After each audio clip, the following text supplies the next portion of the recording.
Welcome to our channel TGTV వార్తా కథనాలపై విశ్లేషణ కార్యక్రమం మార్నింగ్ న్యూస్ కు స్వాగతం. నేను మీ జర్నలిస్ట్ సత్య. ముందుగా రాష్ట్రంలో జరుగుతున్న రాజకీయ పరిణామాలు కనుక పరిశీలించినట్లయితే నిన్నటి రోజున జరిగిన అసెంబ్లీ సమావేశాలు వాడి వేడిగా జరగగా మరి వాదోపవాదాలతోటి సభ అట్టుడికింది. ఒకవైపు మరి ఇక్కడ ఆది శ్రీనివాస్ ఏదైతే గత ప్రభుత్వం మీద చేసిన విమర్శలకు కౌంటర్ ఇస్తూ కేటీఆర్ మేము మాట్లాడలేమా 20% అదే విధంగా 20% కమిషన్ 30% కమిషన్ అని అదే విధంగా ఓటుకు నోటు దొంగ ముఖ్యమంత్రి అని చెప్పి మేము అనలేమా, మరి మేమెందుకు ఆగుతా ఉన్నామని చెప్పి మరి కేటీఆర్ ఏదైతే మాట్లాడినా కేటీఆర్ మాట్లాడిన వ్యాఖ్యలను మరి రికార్డు నుంచి తొలగిస్తున్నాం అన్నాడు. అదే విధంగా బట్టి విక్రమార్క ఏదైతే ఒళ్ళు దగ్గర పెట్టుకుని మాట్లాడాలని చెప్పి ఏదైతే బెదిరింపు ధోరణికి పాల్పడ్డాడో మరి దాని మీద కూడా చర్యలు తీసుకోవాలని చెప్పి మన స్పీకర్ ను కోరడం జరిగింది. అదేవిధంగా ఆది శ్రీనివాస్ వ్యాఖ్యలను కూడా మరి ఇక్కడ ఏదైతే రికార్డు నుంచి తొలగించాలని చెప్పి డిమాండ్ చేయడం జరిగింది. ఇక మరొక అంశం ఏదైతే ఉన్నదో ఫిరాయింపు ఎమ్మెల్యేలకు ఏదైతే సుప్రీంకోర్టులో మరి ఊరట లభిస్తుంది అని చెప్పి ఖచ్చితంగా మీకు ఏం కాదు ఉప ఎన్నికలు రావు అని చెప్పి నిన్న రోజున రేవంత్ రెడ్డి వ్యాఖ్యానించడాన్ని ప్రతిపక్షాలు తీవ్రంగా తప్పుపట్టినాయి. సుప్రీంకోర్టులో ఉన్న మరి కేసుకు సంబంధించి చట్టసభల్లో మాట్లాడవద్దని చెప్పి మరి ఇక్కడ రూల్ ఉన్నా కూడా ఆ రూల్ ను ధిక్కరించి మరి ఇక్కడ మాకు అన్ని రకాల మాట్లాడడానికి అన్ని రకాల ఇమ్యూనిటీ ఉన్నది మాకు అన్న చందంగా రేవంత్ రెడ్డి మాట్లాడుతా ఉన్నాడు అని చెప్పి మరి ఇక్కడ సుప్రీంకోర్టు తీర్పు కూడా తానే ఇస్తా ఉన్నాడు అని చెప్పి మరి వాళ్ళు తీవ్రంగా విమర్శించినప్పటికీ అయినప్పటికీ కూడా రేవంత్ రెడ్డి తిరిగి తన వ్యాఖ్యలను సమర్థించుకోవడం జరిగింది.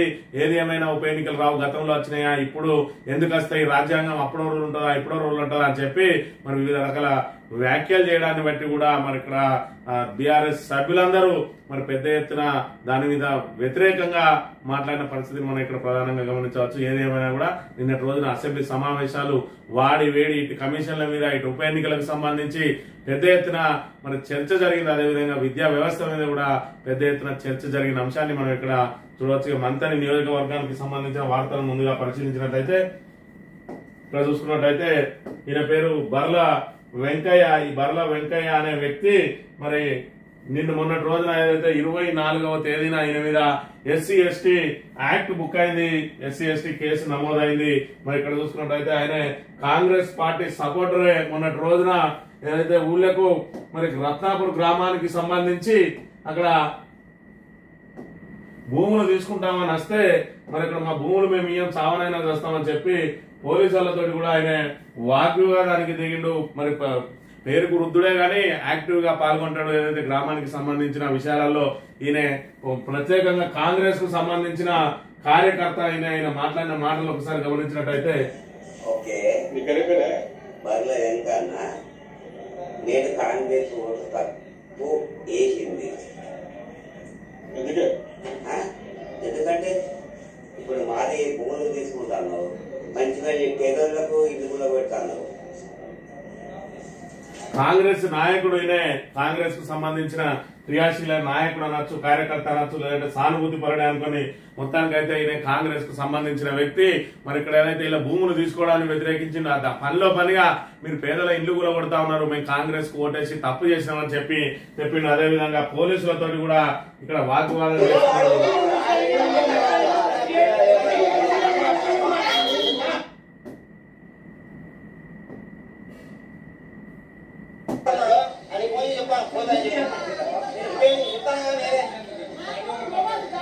సిఐ గారితో కూడా వాగ్వాదం చేస్తున్న నేనే మరి ఆ తర్వాత ఇక్కడికి వచ్చినప్పటికీ ఆయన మీద ఎస్సీ ఎస్టీ కేసు నమోదైంది. మరి దానికి సంబంధించి మరి ఏదైతే పోలీసులు అత్యుత్సాహం ప్రదర్శిస్తా ఉన్నారు, కొన్ని విషయాలలో మరి సామరస్యంగా పరిష్కరించాల్సిన వాటిని కూడా మరి ఇక్కడ ఈ విధంగా ఎస్సీ ఎస్టీలకు పోతా ఉన్నారు అని చెప్పి కొన్ని విమర్శలు వ్యక్తమవుతున్నాయి.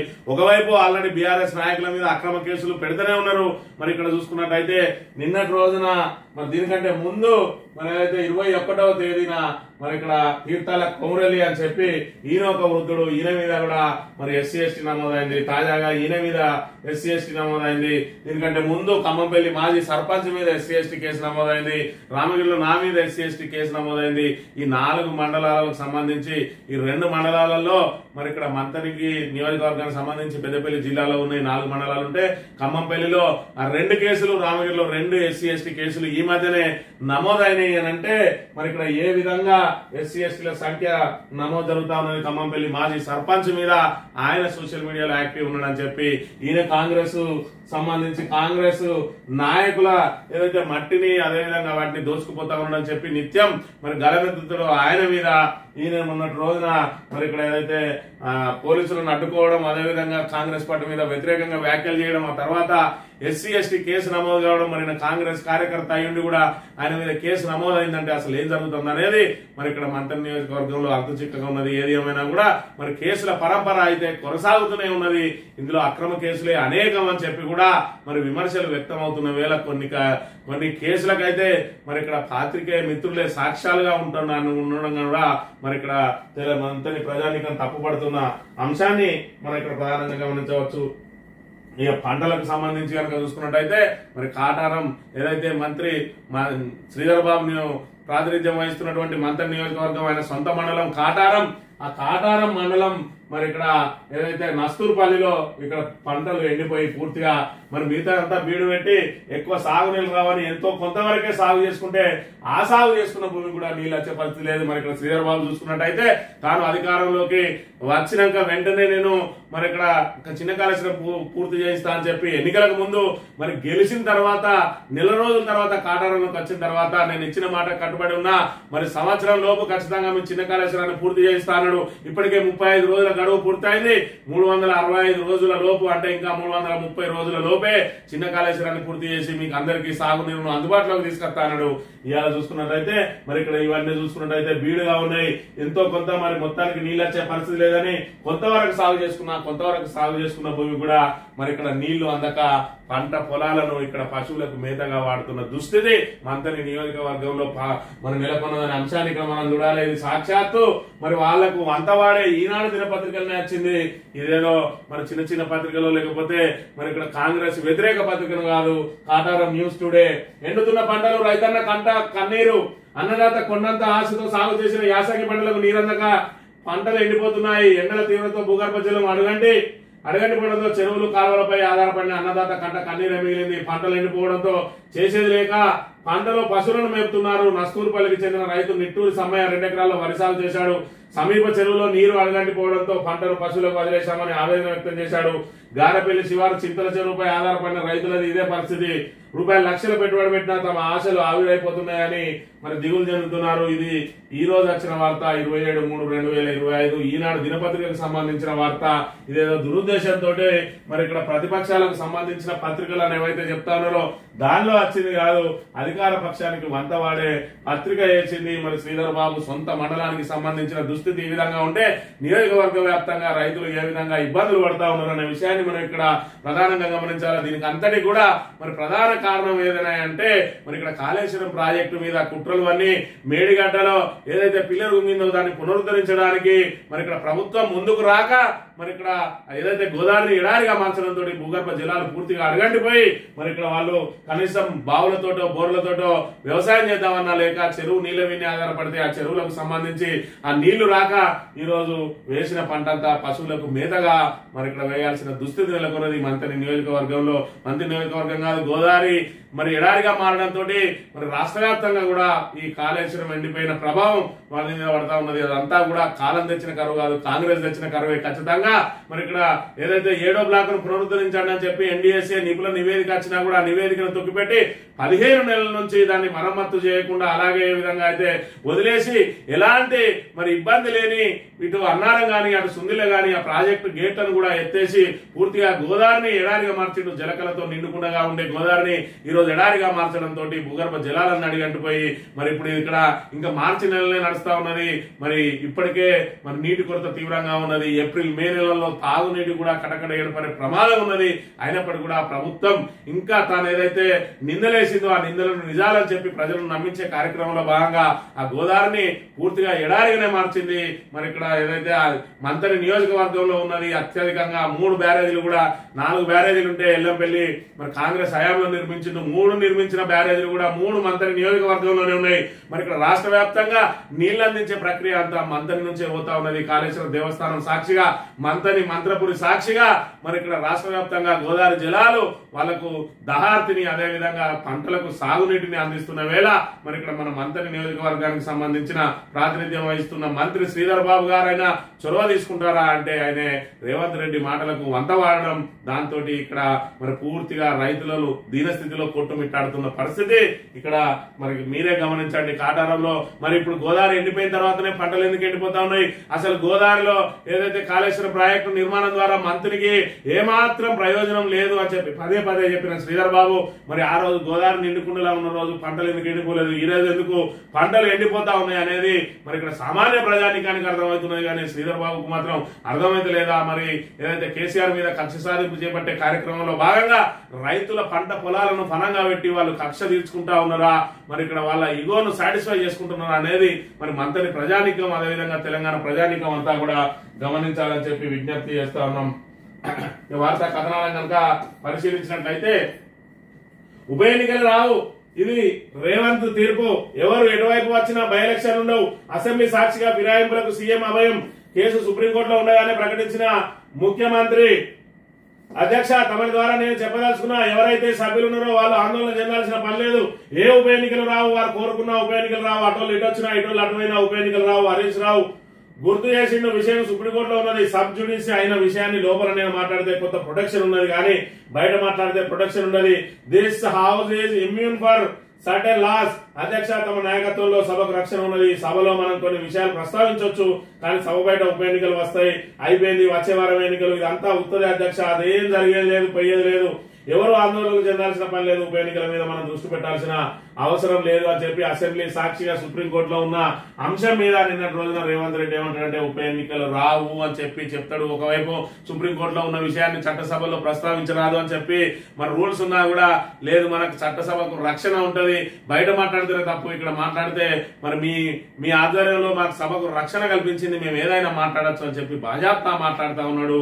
మరి ఇక్కడ రూల్ బుక్ ప్రకారం హరీష్ రావు చెప్పిండు, కోర్టు పరిధిలో ఉన్న అంశాన్ని ఎలా ప్రస్తావిస్తారు, పార్లమెంటరీ రూల్స్ ని సీఎం ఉల్లంఘించారు, అసెంబ్లీలో బీఆర్ఎస్ పాయింట్ ఆఫ్ ఆర్డర్ పెట్టి సుప్రీంకోర్టు కన్నా గొప్ప అనుకుంటున్న రేవంత్ అని చెప్పి ఆ వ్యాఖ్యలు కోర్టు దృష్టి కూడా తీసుకెళ్తామని చెప్పి కేటీఆర్ హరీష్ రావులు పేర్కొన్న అంశాన్ని కూడా మనం ఇక్కడ ప్రధానంగా గమనించాలి. ఏది ఏమైనా కూడా ఉప ఎన్నికలు రావు అని చెప్పి మరి రేవంత్ రెడ్డి స్పష్టం చేస్తా ఉన్నాడంటే ఇంకా అసలు సుప్రీంకోర్టులో కేసు వేయడం ఎందుకు అంటే సుప్రీంకోర్టు నామమాత్రమేనా అనేది ఒక అంశాన్ని ఇక్కడ తీసుకున్నట్టయితే, రెండో అంశం పరంగా చూసుకున్నట్టయితే అసలు ఉప ఎన్నికలు ఎందుకు రావు, అసలు స్పీకరే ఎందుకు చర్య తీసుకోడు అంటే మా చేతిలో అధికారం ఉన్నది, దాన్ని దుర్వినియోగం చేస్తాం, బాజాప్తా దుర్వినియోగం చేస్తామని సభానాయకుడే సభలో ప్రకటించిన అంశాన్ని మనం ఇక్కడ ప్రధానంగా గమనించాలి. అసలు సుప్రీంకోర్టుకు కేసు పోకున్నా కూడా మరి ఇక్కడ 10 మంది ఎవరైతే ఫిర్యాదు చేసిరో వాళ్ళ పార్టీకి సంబంధించిన వాళ్ళు ఫిర్యాదు చేస్తే వాళ్ళ మీద ఖచ్చితంగా చర్యలు తీసుకోవాల్సిన బాధ్యత మరి స్పీకర్ మీద ఉంటది. మరి ఆ బాధ్యతను మరిచి రేవంత్ రెడ్డి ఏ విధంగా మాట్లాడుతున్నాడో ఒకసారి కనుక గమనించినట్టయితే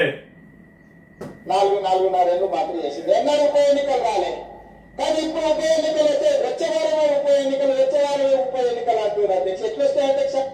చట్టం మారలే, న్యాయం మారలే, స్పీకర్ ఆఫీసు సేమే ఉంది, పాలకపక్షం ప్రతిపక్షం అట్లనే ఉంది, రాజ్యాంగం అసలే మారలేదు.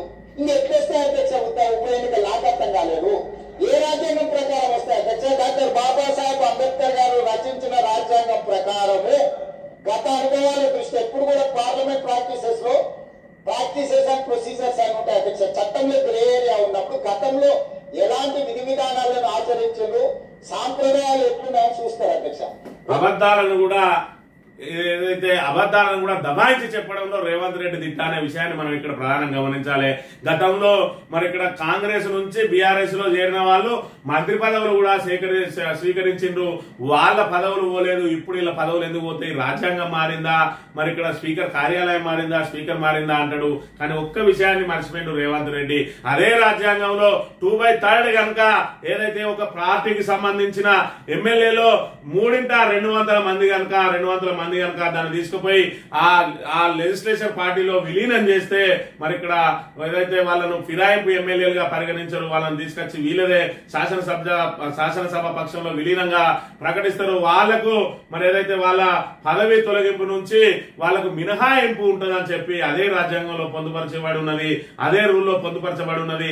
దాని ప్రకారమే మీ దగ్గర ఏదైతే 18 మంది ఉన్నారో 12 మందిని మరి కాంగ్రెస్ నాయకులు ఏదైతే ఎమ్మెల్యేలు ఉన్నారో ఆ 12 మంది పోయి పాలక పక్షంలో చేరి మా ఏదైతే సిఎల్పి కాంగ్రెస్ లెజిస్లేచర్ పార్టీని బీఆర్ఎస్ ఎల్పీలో విలీనం చేస్తా ఉన్నామని చెప్పి స్పీకర్ కు మరి వాళ్ళందరూ సంతకాలతో నోటీస్ ఇస్తే వాళ్ళందరినీ బీఆర్ఎస్ సభ్యులుగా పరిగణించింది కాబట్టి వాళ్ళు మరి వాళ్ళ మీద వేటు నుంచి తప్పించుకోగలిగిండ్రు. ఈ చిన్న లాజిక్ రేవంత్ రెడ్డికి తెలియదా అని అంటే ఎందుకు తెలియదు కానీ స్పీకర్ కున్న విచక్షణ అధికారాలతోటి దాన్ని తొక్కిపెట్టి 5 ఏళ్ల పాటు మేము వాళ్ళ మీద వేటు వేయకుండా దాటేసే ప్రయత్నం చేస్తా ఉన్నాం. దీని నుంచి ప్రజల నుంచి ఏదైతే మా మీద వ్యతిరేకత వస్తుందో ఆ వ్యతిరేకతను కప్పిపుచ్చుకోవడానికి శాసనసభ సాక్షిగా అబద్దాలు ఆడతామని చెప్పి కూడా చెప్తా ఉన్నాడు. కానీ దీనిలో మరి సుప్రీంకోర్టు జోక్యం చేసుకునే అవకాశం ఉంటుంది. గతంలో మణిపూర్ ఎమ్మెల్యేల విషయంలో సుప్రీంకోర్టు జోక్యం చేసుకుని వాళ్లకు ఖచ్చితంగా స్పీకర్ ఫలానా టైం లోపల మీరు చర్యలు తీసుకోవాలి, మీరు చర్యలు తీసుకున్న పక్షంలో మేమే స్వయంగా చర్యలు తీసుకుంటామని చెప్పి మరి వాళ్లకు ఆర్డర్ పాస్ చేయడంతో మణిపూర్ ఎమ్మెల్యేలను మరి వాళ్ళ మీద వేటు వేసిరు. అక్కడ ఉప ఎన్నికలు వచ్చినాయి. ఆ విషయం రేవంత్ రెడ్డికి తెలియదా అని అంటే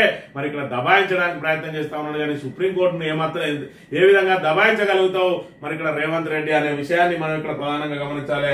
ఈ అంశం మీద హరీష్ రావు మాట్లాడిన మాటలు కూడా ఒకసారి గమనిస్తే ఆ తర్వాత దీనికి సంబంధించి మరి శ్రీధర్ బాబు గారు దాన్ని ఏదైతే రేవంత్ రెడ్డి మాటలను ఏ విధంగా కప్పిపుచ్చుకునే ప్రయత్నం చేస్తా ఉన్నాడు, మరి అసెంబ్లీ సాక్షిగా మరి మంత్రి శ్రీధర్ బాబు గారు ఏ విధంగా అబద్దాలు ఆడుతున్నాడో కూడా దీని ద్వారా తేటతెల్లమైతే వీడియో ద్వారా ఒకసారి గమనించినట్టయితే ఈ హౌస్ లో మేము కోర్టుల గురించి కూడా ఏదైనా మాట్లాడొచ్చు అని ముఖ్యమంత్రి గారు మాట్లాడారు. తీర్పుకు సంబంధించి కానీ న్యాయస్థానంలో ఉన్న అంశం గురించి మాట్లాడలేదు అధ్యక్ష.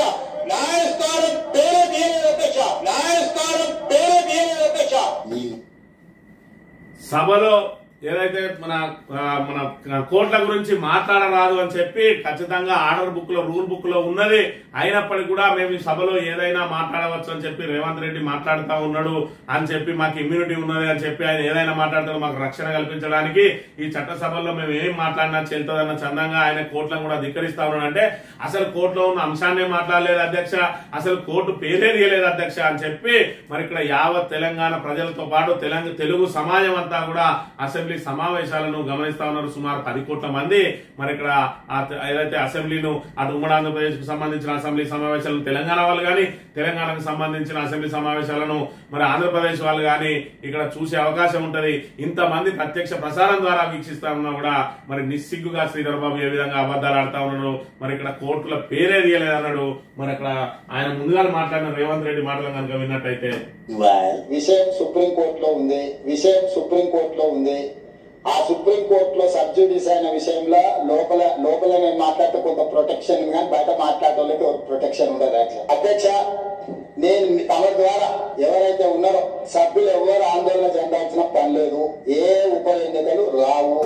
సుప్రీంకోర్టు విషయంలో బయట మాట్లాడితేనే ప్రొటెక్షన్ ఉండదు, లోపల మాట్లాడితే కొంతవరకు ప్రొటెక్షన్ ఉంటది. దాని ఆధారంగా నేను మాట్లాడతాను అని చెప్పి బాగా చెప్తా. సుప్రీంకోర్టు పేరు తీసుకుని మాట్లాడినా కూడా శ్రీధర్ బాబు ఏ విధంగా దబాయించిండు మళ్ళొకసారి కనుక చూసినట్టయితే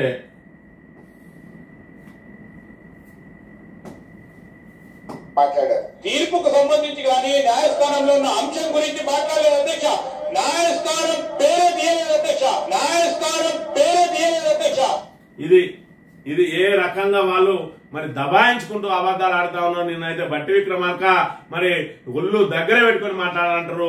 ఈ ముఖ్యమంత్రి రేవంత్ రెడ్డి ఏమో గుడ్డలు వదిలిస్తా అంటారు. అది అసెంబ్లీ అనుకుంటారా లేకపోతే మరి ఇక్కడ అధికార పార్టీ కార్యాలయం అనుకుంటున్నారా, అధికారం చేతిలో ఉన్నదని చెప్పి నానా యాగి చేస్తా ఉన్నారు. ప్రతిపక్ష నాయకులు గట్టిగా మాట్లాడితే మరి 4-5 మంత్రులు వేసి కౌంటర్ చేయడం, వాళ్ళకు స్వేచ్ఛగా మాట్లాడనియడం లేదు. వాళ్ళని మాట్లాడితే వాళ్ళు మాట్లాడిన ఏదైతే మాటలు ఉన్నాయో లేదంటే ఆరోపణలు ఉన్నాయో ఏదైతే అసత్య ప్రచారాలు కనుక మీరు భావిస్తే మీరు కూడా వాటిని తిప్పికొట్టే అవకాశం ఎనీ టైం మీకు చేతిలో మైకుంటుందంటే కనీసం వాళ్ళ వాక్ స్వాతంత్రాన్ని మరి అక్కడ తొక్కి పెడతా ఉన్న పరిస్థితి. వాళ్ళని పూర్తిగా మాట్లాడనీయకుండా ఏదైనా అంశములకు పోగానే ఎదురుదాడి చేసి అటు ప్రభుత్వ విప్పుల నుంచి మొదలుకొని మా ఏదైతే మరి మంత్రుల నుంచి మొదలుకొని ఎల్ఏ మినిస్టర్ శ్రీధర్ బాబు నుంచి మొదలుకొని మన ఎమ్మెల్యేల వరకు కూడా మరి రేవంత్ రెడ్డి ఏదైతే మన దీనికి సంబంధించిన శాసనసభ సమావేశాలకు ముందు మీరెవరు మాట్లాడతలేరు, ఎదురుదాడి చేయరా అని చెప్పి వాళ్ళకి ఏదైతే దిశానిర్దేశం దిశానిర్దేశం చేసిండ్రో, ప్రతిపక్షాల గొంతు నొక్కడానికి ఏ విధంగా మైకులు కడిగేస్తా ఉన్నారు.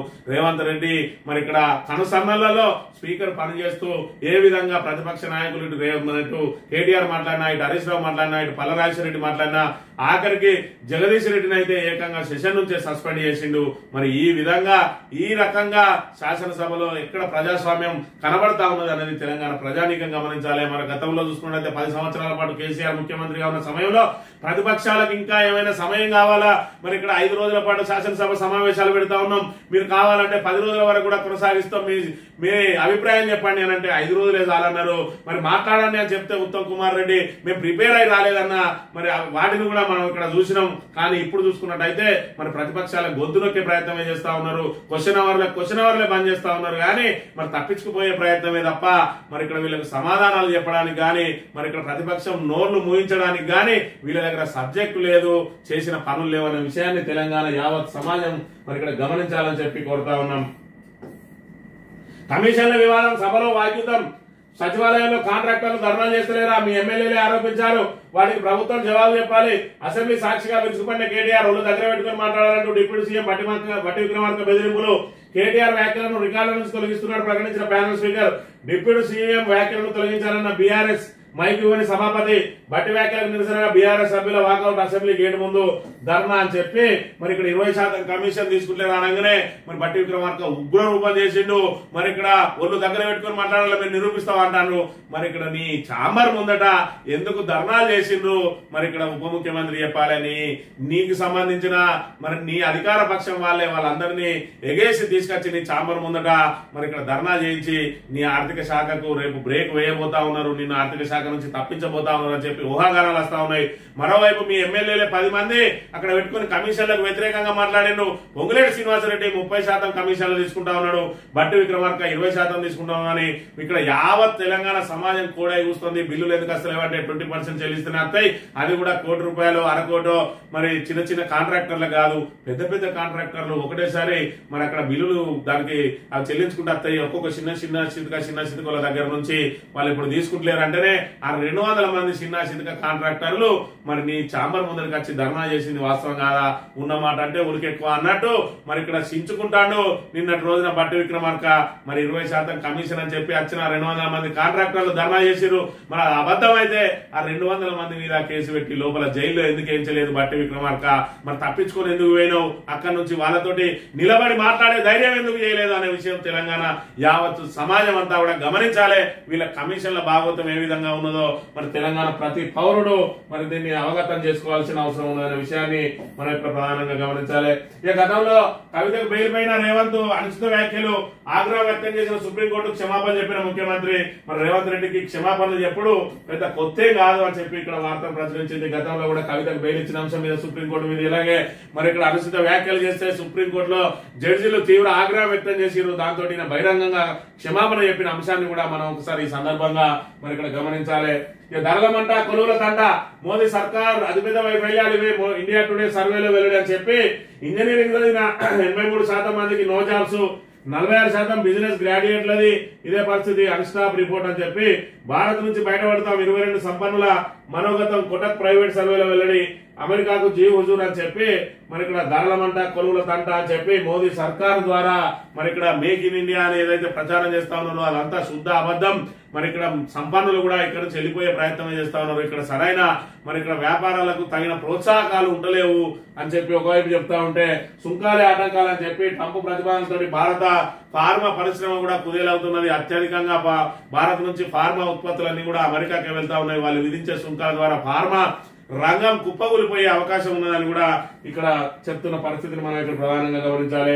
ఇక దళిత బంధు కన్నం, లబ్ధిదారులు ఇచ్చే నిధులు అమాత్యుడి కమిషన్ల వేట, అనుకూల అధికార సాయంతో బేరసారాలు, చెప్పిన యూనిట్ తీసుకోవాలంటే ఒత్తిడి అయితేనే బకాయిలు చెల్లిస్తామని ఒక యూనిట్ లో ఒక్క కరీంనగర్ జిల్లాలోనే 7,000 మందికి చెందిన 281 కోట్ల నిధులపై కన్ను, మార్గదర్శకాలను తుంగలో దొక్కి వసూలు, ఉద్యమకారులకు పలువురు లబ్ధిదారుల మొర, ఏమీ చేయలేక చేతులెత్తేసిన యంత్రాంగం అని చెప్పి దళిత బంధు కన్నమాట.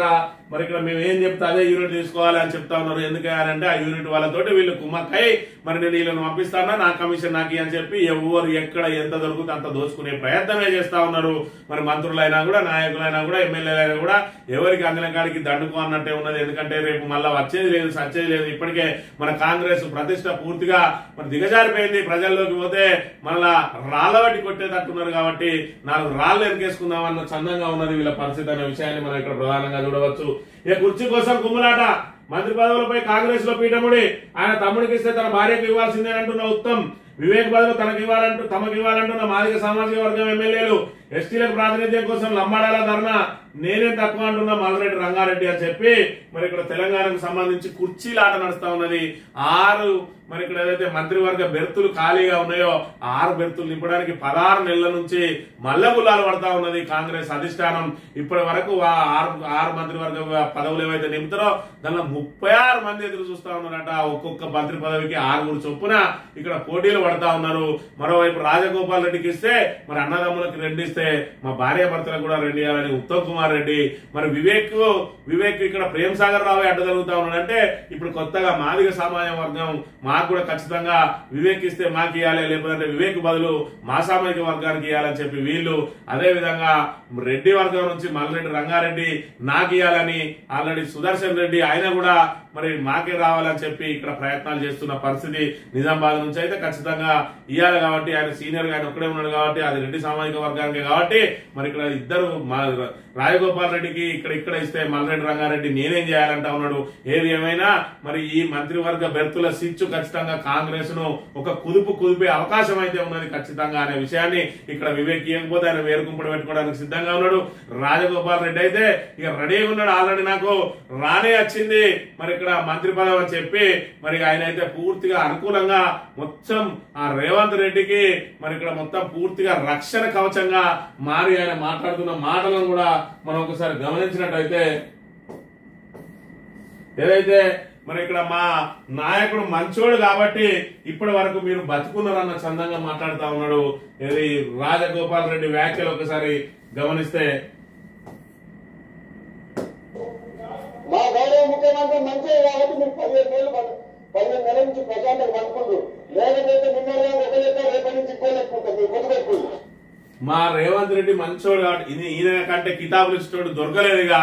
ఈయన మాటలు ఈయన చిల్లర చేష్టలు ఏ విధంగా ఉంటాయో, మొన్నటిదాకా ఏం మాట్లాడిండో, రేవంత్ రెడ్డి మీద ఏ విధంగా మాట్లాడిండో కూడా ఇంకా తెలంగాణ సమాజం ఎవరు కూడా మర్చిపోలేదు. ఇక మంత్రి పదవి ఇస్తాను అనగానే ఇక నిన్నటి నుంచి ఒక లెక్క, ఇక రేపటి నుంచి ఒక లెక్క అని చెప్పి మరి ఈయనకు మంత్రి పదవి రాబోతుంది, నేనే హోమ్ మినిస్టర్ అని చెప్పి చెప్పుకొని తిరుగుతాడు.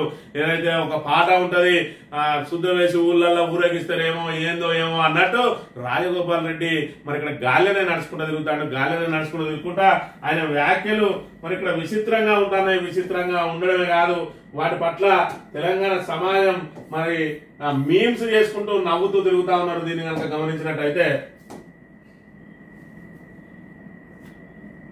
నవ్వించడంలో లేదు అతనికి లెక్క, కావాలంటే ఇస్కిట్ చూడండి నవ్వుతారు పక్క. కాంగ్రెస్ అంటేనే కరెంట్ అంటేనే కాంగ్రెస్ తెలంగాణ. కాంగ్రెస్ అంటేనే కరెంట్ అంటేనే కాంగ్రెస్ తెలంగాణ. జబర్దస్త్ కు మించిన జోకులేస్తాడు రాజగోపాల్ రెడ్డి. మరి అసెంబ్లీలో కూడా మంత్రి పదవి అనగానే ఆయన గాలిలో ఊగుతాడు. మరి ఇక్కడ గాలిలో ఊగుకుంటూ ఆయన ఏం మాట్లాడతాడో ఆయనకే అర్థం కాని మాటలన్నీ మాట్లాడతాడు. నిన్నటి రాక ఒక లెక్క, రేపటి నుంచి ఒక లెక్క, నేను ఈ హోమ్ మినిస్టర్ కాబోతున్నా అని చెప్పి ఆయనకాయనే మరి ఇక్కడ అప్రకటిత హోమ్ మినిస్టర్ లాగానే అది చేస్తా ఉన్నాడు. మీ అందరినీ రేపు జైల్లో వేస్తా అన్న చందంగా మాట్లాడుతా ఉన్నాడు. మరోవైపు మరి కాంగ్రెస్ ప్రభుత్వంలో కరెంటు కోతలతోటి నానా ఇబ్బందులు పడి ఇప్పుడు ఇలా 24 గంటల కరెంటు మరి ఇక్కడ మనం అనుభవిస్తా ఉన్నాము. అది కేసీఆర్ గారి నాయకత్వంలో 24 గంటల కరెంటు ఏ విధంగా అయితే అమలైతుందో ఇలా కాంగ్రెస్ అంటేనే కరెంట్ అంటేనే కాంగ్రెస్ అని చెప్పి విచిత్రమైన వ్యాఖ్యలు చేయడాన్ని కూడా తెలంగాణ సమాజం మరి ఇక్కడ జబర్దస్త్ కంటే మించిన జోకులుగా అభివర్ణిస్తున్న పరిస్థితిని మనం ఇక్కడ ప్రధానంగా గమనించాలి.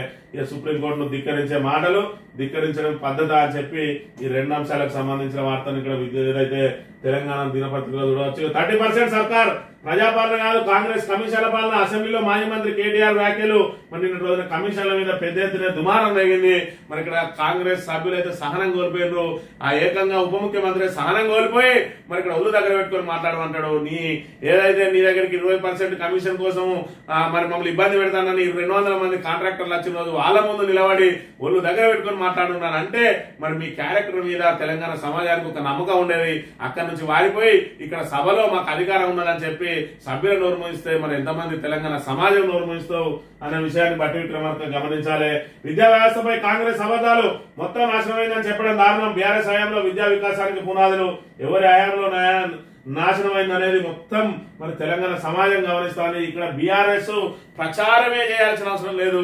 మరి ఇక్కడ కాంగ్రెస్ ఏదైతే ప్రజా వ్యతిరేక విధానాలను ఎండగట్టడానికి మరి ఇక్కడ సోషల్ మీడియా ప్లాట్ఫామ్ ఇట్లా తెరిస్తే చాలు నానా బూతులతోటి తెలంగాణ సమాజం ఏ విధంగా విరుచుకపడతా ఉన్నది. మరి వీళ్ళు చేస్తున్న తప్పులేంటి, అసలు గతంలో ఏ విధంగా ఉండే, ఇప్పుడు ఏ విధంగా ఉండే, మార్పు పేరుతోటి ప్రజలు ఏ విధంగా మరి ఇక్కడ ఏమార్చబడ్డారు, ఏ విధంగా మరి ఇక్కడ నానా ఇబ్బందులు పడతా ఉన్నారు, నానా తంటాలు పడతా ఉన్నారు, ఆశపడి మోసపోయి ఏ విధంగా గోసపడతా ఉన్నారు అనేది మరి నిత్యం ప్రజల లోకల ఆల్రెడీ చర్చ జరుగుతూనే ఉన్నది. ఇంకా బీఆర్ఎస్ ప్రచారమే చేయాల్సిన అవసరం లేదు. ఖచ్చితంగా కాంగ్రెస్ ను బొందబెట్టడానికి తెలంగాణ సమాజమే మరి ఇక్కడ ముందున్నదనే విషయాన్ని గమనించాలి. లంబాడాలకు ఇవ్వాలని చెప్పి ఇక్కడ లంబాడి ఎమ్మెల్యేలు మాదిగలకు మంత్రి పదవి ఇవ్వాలని చెప్పి మాదిగలకు మంత్రి పదవి ఇస్తే ఊరుకోమని చెప్పి ఇటు మాదిగ ఎమ్మెల్యేలు ఇటు మీనాక్షి నటరాజన్ అదే విధంగా ముఖ్యమంత్రిని కలిసి మరి ఇక్కడ పూర్తి స్థాయిలో మంత్రివర్గ బెర్తులు ఏవైతే జరగబోతున్నాయో మమ్మల్ని విస్మరిస్తే సహించేది లేదు అని చెప్పి మరి ఇక్కడ హెచ్చరికలు జారీ చేస్తున్న పరిస్థితిని కూడా మనం ఇక్కడ ప్రధానంగా గమనించాలి. బెట్టింగ్ యాప్స్ పై సిట్ తో విచారణ అని చెప్పి మరి ఇక్కడ విచారణ చేయబోతున్నట్టు ప్రకటించిన అంశాన్ని కూడా చూడాలి. 448 మంది అన్నదాతల ఆత్మహత్య ప్రభుత్వానికి చీవకుట్టినట్టు కూడా లేదు. సర్కార్ వైఫల్యంతోనే పంటలు ఎండుతున్నాయి, పంటలకు నష్టపరిహారం చెల్లించాలి. మాజీ మంత్రి సింగిరెడ్డి నిరంజన్ రెడ్డి మరి ఇక్కడ సర్కార్కు పెద్ద అంశాల మీదనే చీవకుట్టినట్టు లేదు. మరి ఇక్కడ 448 రైతుల ఆత్మహత్యలు అనేది వాళ్ళకు పెద్ద లెక్కే కాదన్నట్టుగా వ్యవహార శైలి ఉన్నది. ఇక్కడ ముందుగాలు 6 మంత్రి పదవి భర్తులను ఏ విధంగా నింపాలి, మరి ఇక్కడ కాంగ్రెస్ ను ఏ విధంగా చక్కబెట్టుకోవాలి, ఈ దిగజారిపోయిన కాంగ్రెస్ ను ఏ విధంగా పట్టాలెక్కియాలని చెప్పి నానా రకాలు చేస్తా ఉన్నారు. కానీ మరి ఇక్కడ రైతులకు పంటలు ఎండిపోతా ఉన్నాయి. ఆ పంటలు ఎండబెట్టిన పాపం మనదే. ఇలా కాళేశ్వరం ప్రాజెక్టును పూర్తిగా ఎండబెట్టి గోదావరిని ఎడారిగా మార్చి మరి ఇక్కడ నిండుకుండలా ఉన్న గోదావరిని ఎండబెట్టడం మూలంగా ఆ పాపం అంతా మనకు శాపంగా మారబోతున్నా ఉన్నదని చెప్పి వాళ్ళు గమనించినంత కాలం ఖచ్చితంగా మరి ఇక్కడ తెలంగాణ సమాజం సబ్బండ వర్గాలు ఇబ్బందులు పడక తప్పదు అనే విషయాన్ని మనం ఇక్కడ గమనించాలి. సాక్షికి సంబంధించి ఉప ఎన్నికలు రావు ఉప ఎన్నికలు కాదు రాని పథకాలు రావు, ఉప ఎన్నికలు రాక తప్పదనే విషయాన్ని మనం ఇక్కడ గమనించాలి. ఇక 30% తీసుకుంటున్నారు, కమిషన్ తీసుకుంటున్నారు వాళ్ళు ఎమ్మెల్యేలే అంటున్నారు. 20% కమిషన్ అంటూ సచివాలయంలో ధర్నా జరుగుతున్నాయి. అంటే కేటీఆర్ ను ఛాలెంజ్ చేస్తున్నా, మీ ఆరోపణలు రుజువు చేయండి, లేదంటే ప్రజలకు సభకు క్షమాపణ చెప్పండి, ఒళ్ళు దగ్గర పెట్టుకుని మాట్లాడాలి అని చెప్పి మరి ఇక్కడ ఎంత సభ్యతగా మాట్లాడుతా ఉన్నారు కాంగ్రెస్. మరి ఇక్కడ మంత్రులు గాని ఉప ముఖ్యమంత్రి గాని ఎంత సభ్యతగా మాట్లాడుతా ఉన్నారు. ముఖ్యమంత్రి ఏమో బట్టలు ఇప్పి కొడతా అంటాడు, ఈయనేమో మరి ఇక్కడ ఒళ్ళు దగ్గర పెట్టుకొని అంటారు. ఇవేవి అన్పార్లమెంటరీ స్పీకర్ కనబడాయి. స్పీకర్ ఇక్కడ నుంచి ప్రతిపక్షం నుంచి లేత మాత్రం వాళ్ళ మైకులు కడి చేస్తాడు, వాళ్ళ వ్యాఖ్యలను మరి ఏదైతే రికార్డు నుంచి తొలగిస్తా అంటాడు. ఇలాంటి వ్యాఖ్యలు రికార్డుల నుంచి తొలగించకపోతే మీకే ఇబ్బంది. నాడు కాంగ్రెస్ ప్రభుత్వానికి సంబంధించిన మంత్రులు, ముఖ్యమంత్రి, ఉప ముఖ్యమంత్రి ఏ విధంగా మాట్లాడినా అవి రికార్డులలో ఉంటే మీకే నష్టం. మరి రాబోయే తరాలలో కాంగ్రెస్ ను ఈసడించుకునే అవకాశం ఉంటాయి. కాబట్టి మీకు మీరే తొలగించుకోవాల్సిన దుస్థితిలో ఉందనే అంశాన్ని కూడా ఇక్కడ గమనించాలి. కమిషన్ల మీద దద్దరిల్ల సభ అని చెప్పి మరి కాంగ్రెస్ కు సంబంధించి ఇక్కడ దాని మీద కాంగ్రెస్ వైఫల్యాలను ఏ విధంగా చెప్పిన విషయాన్ని గమనించాలి. ఇక్కడ చూసుకున్నట్లయితే భద్రాద్రిలో కుప్పకొల్లిన భవనం శిథిలాల కింద చిక్కుకున్న 2 కూలీలు రంగంలోకి దిగిన జిల్లా యంత్రాంగం రెస్క్యూ టీంలు అని చెప్పి ఏదైతే పాత బిల్డింగ్ మీద 6 అంతస్తులు వేసిండు. 6 అంతస్తులు కూడా కేవలం 9 ఇంచుల మరి పిల్లల మీద 6 అంతస్తులు ఎత్తే ఆ బరువును ఆపలేక అది కూలిపోయింది. కనీస అవగాహన లేకుండా కేవలం ఏదైతే మరి ఇక్కడ ఆ మేస్త్రిని, మనకి ఇల్లు కట్టే మేస్త్రిని నమ్ముకొని మనమే ఇంజనీర్లుగా మారి ఈ రకంగా మరి అది వెయిట్ ఎంత ఉంటది, ఎంత ఆపుతుంది అనే కనీస క్యాల్కులేషన్ లేకుండా ఎవరికి వారే కట్టుకుంటే ఏ విధంగా ఉంటది అనేది దీంతో తేటతెల్లమైంది. 6 అంతస్తులు కూడా కుప్పగుల్ని, దాని కింద 2 కూలీలు చిక్కుకపోయిందట. మరి ఈ రకంగా దానికి ఎలాంటి ఎస్టిమేషన్లు లేకుండా, ఎలాంటి ఇంజనీరింగ్ ప్లాన్ లేకుండా అది ఎంత బేర్ చేయగలుగుతుంది అనేది కూడా చూడకుండా మరి ఇక్కడ పల్లెటూళ్ళలో ఇసండి జరుగుతా అంటే ఇది భద్రాద్రిలో జరిగిందట. ఇకపై కట్టుకునే వాళ్ళన్నా కొంచెం జాగ్రత్త వహించాల్సిన అవసరం ఉందనే విషయాన్ని మనం ఇక్కడ ప్రధానంగా గమనించాలి. ఈ ఆంధ్రజ్యోతి విషయానికి వస్తే మా సీఎం మంచోడే రాజగోపాల్ రెడ్డి కూడా మంచోడు అనే అంశాన్ని మనం ఇక్కడ చూడవచ్చు. కూలిపోయిన భవనానికి సంబంధించి మరి ఇక్కడ వీళ్ళు విలపిస్తా ఉన్నారు. ఏదైతే ఆ మేస్త్రి ఉపేందర్ బాబు ఆయన భార్య అట, ఆయన కుటుంబ సభ్యులు ఆయన అలా చిక్కుకున్నాడు. మరి ప్రాణాలతోటి బయట తీయడానికి మరి ఇక్కడ రకరకాల ప్రయత్నాలు చేస్తున్న పరిస్థితిని మనం ఇక్కడ ప్రధానంగా చూడాలి. ఇక హామీ మాత్రం అధిష్టానంపై నమ్మకంతో రాజగోపాల్ వివేక్ గతంలో రేవంత్ ఇచ్చిన హామీలు ఫలిస్తే శ్రీహరి సుదర్శన్ రెడ్డికి మంత్రివర్గంలో చోటు.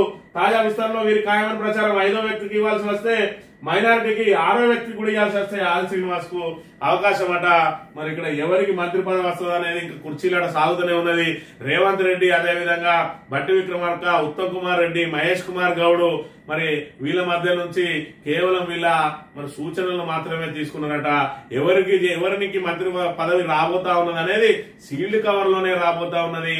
ఎవరికి కూడా ఇప్పటి వరకు తెలియదు. ఎందుకంటే ఎమ్మెల్సీ అభ్యర్థుల విషయంలోనే ఆల్రెడీ దెబ్బతిన్నారు. ఇటు ముఖ్యమంత్రి గాని, అటు పిసిసి అధ్యక్షుడు గాని, ఇటు ఉప ముఖ్యమంత్రి గాని వీళ్ళ సిఫార్సులు ఏవి నడవకుండా కనీసం రేవంత్ రెడ్డి తన మిత్రుడు వేం నరేందర్ రెడ్డికి ఎమ్మెల్సీ పదవిని ఇప్పించుకోలేకపోయింది. కాబట్టి ఇప్పుడు మంత్రివర్గ విస్తరణలో ఆయన ఏలుగుచ్చకుండా నామమాత్రంగానే ఆయన పాత్ర ఉన్నదని చెప్పి వాకిటి శ్రీహరికి మాత్రం నేను మరి ఇక్కడ ఎంపీ ఎలక్షన్ సమయంలో ఇస్తా అన్న ఆయన ఒకవైపు బీసీ, మరోవైపు ముదిరాజ్ సామాజిక వర్గానికి ఓట్లు ఎక్కువ ఉన్నాయి కాబట్టి నేను ఇచ్చిన మాట కనుక నిలబెట్టుకోకపోతే కాంగ్రెస్ అప్రతిష్ట పాలవుతుంది అని చెప్పి ఆయన వాదన వినిపించిందట. కేవలం వాకిటి శ్రీహరి వరకే ఆయన ప్రయత్నం చేస్తా ఉన్నాడు. మల్లికార్జున ఖర్గే ద్వారా వివేక్ మరి లబ్ధి పొందాలని చూస్తా ఉన్నాడు. రాజగోపాల్ రెడ్డి అయితే డైరెక్ట్ కేసీ వేణుగోపాల్ తోటి టచ్ లో ఉన్నాడు.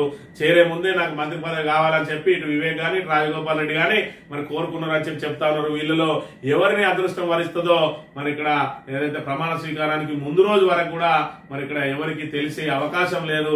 మళ్ళీ సీల్డ్ కవర్ల సంస్కృతి ఆల్రెడీ వచ్చేసింది మరి ఇక్కడ తెలంగాణకు. ఇక తెలంగాణ ఎవరైతే ఎగురుతా ఉన్నారో వాళ్ళకు తోకలు కడియడానికే మీనాక్షి నటరాజన్ తీసుకొచ్చిన విషయాన్ని కూడా మనం ఇక్కడ ప్రధానంగా గమనించవచ్చు. ఈనాడు దినపత్రిక విషయానికి వస్తే అదే ఆ అమానవీయమైన క్రూరమైన అభిప్రాయం అత్యాచార నేరంపై అలహాబాద్ హైకోర్టు తీర్పును తప్పట్టిన సర్వోన్నత న్యాయస్థానం న్యాయమూర్తి వివాదాస్పద వ్యాఖ్యలపై స్టే విధింపు అని చెప్పి మహిళల దుస్తులు లాగడం, ఛాతి భాగాన్ని తాగడం అత్యాచారం నేర కిందికి రాదని బలవంతం పెట్టడం లేదా వివస్త్రం చేసే యత్నంగానే పరిగణించాలన్న అలహాబాద్ హైకోర్టు జడ్జి తీర్పులను వ్యాఖ్యలను సర్వోన్నత న్యాయస్థానం స్టే విధించింది. హైకోర్టు జడ్జి వ్యక్తపరిచిన అభిప్రాయం అమానవీయమైన క్రూరమైనదిగా అభివర్ణించిందని చెప్పి మరి మొన్నటి రోజున చూసుకున్నట్టయితే అలహాబాద్ హైకోర్టుకు సంబంధించి మరి అక్కడ ఒక అమ్మాయి మీద అత్యాచారం జరిగింది.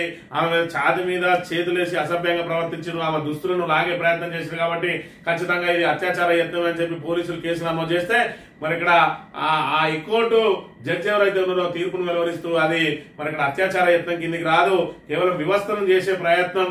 అదేవిధంగా మరి ఇక్కడ చూసుకున్నట్టయితే బలవంత పెట్టడం, అదేవిధంగా వివస్త్రం చేసే మరి ఇక్కడ ప్రయత్నం చేయడం అని చెప్పి అత్యాచార యత్నం కిందికి రాదని చెప్పి అలహాబాద్ హైకోర్టు జడ్జి ఏదైతే మాట్లాడినో వాళ్ళ మీద మరి ఇక్కడ సుప్రీంకోర్టు సీరియస్ అయింది. అమానవీయమైనటువంటి క్రూరమైన వ్యాఖ్యలు అని చెప్పి మరి జడ్జీలు కూడా ఇలాంటి వ్యక్తిగత అభిప్రాయాలను పక్కన పెట్టి చట్టాల ప్రకారం నడుచుకోవాలి. ఒక మహిళ పట్ల అసభ్యంగా ప్రవర్తించిన వారిని వెనుకేసుకు రావడం పద్ధతి కాదని చెప్పి మరి ఇక్కడ హైకోర్టు జడ్జినే మందలించిన అంశాన్ని కూడా మనం ఇక్కడ ప్రధానంగా గమనించాలి. కేటీఆర్ వ్యాఖ్యలపై దుమారం అంట. కమిషన్ల ఆరోపణలపై బట్టి ఆగ్రహం. ఒళ్ళు దగ్గర పెట్టుకుని మాట్లాడినట్టు వ్యాఖ్య సభ నుంచి వాకౌట్ చేసిన బారాసా అని చెప్పి మరి ఇక్కడ ఒళ్ళు దగ్గర పెట్టుకోవాలని మాట్లాడు కాదు.